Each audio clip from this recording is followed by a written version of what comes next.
নাকের মধ্যে আমাদের এলাকার সমাজের অনেক মহিলাগণের নাকের মধ্যে ফুল রয়েছে।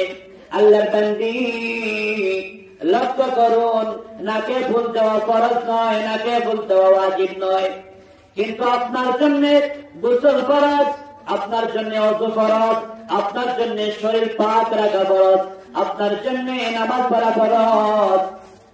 যদি ওযুর সময় আপনার শরীরের মধ্যে নাকের মধ্যে ফুল থাকে, নাক ফুল থাকে, আর ওযুর সময় যদি আপনার গোসল ফরজ হয়, গোসলের সময় যদি চুল পরিমাণ জায়গা শুকনা থাকে, নাকের ফুলের ছিদ্রের ভিতরে যদি পানি না পৌঁছে, চুল পরিমাণ জায়গা শুকনা থাকে, নামাজের আগে ওযু করতে হয়।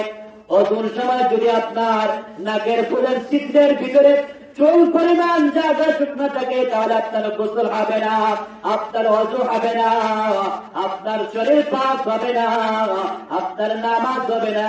এইভাবে নাপাক অবস্থায় থাকবেন, আর নাপাক অবস্থায় থাকিয়া বেনামাজি অবস্থায় মৃত্যুবরণ করবেন। নাউযুবিল্লাহ। নাক ফুল যারা আছে আপনারা সতর্ক থাকবেন, সাবধান হয়ে জীবনকে পরিচালনা করুন।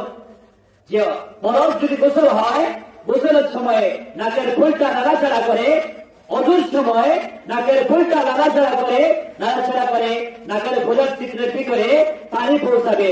যদি পানি পৌঁছতে অসুবিধা হয়, তাহলে ফরজ গোসল হবে না, ফরজ ওযু হবে না, ফরজ নামাজ হবে না, শরীর পাক হবে না। এভাবে নাপাক থেকে বেনামাজি হয়ে মৃত্যুবরণ করা লাগবে। নাউযুবিল্লাহ। আর নতুন করে যারা আছেন আপনাদের মেয়ে, বোন, ভাগ্নি, তাদেরকে আমি অনুরোধ করবো, যদি আপনারা নাকের মধ্যে ফুল না দেন, তাহলে ফুল না দেওয়াটাই উত্তম।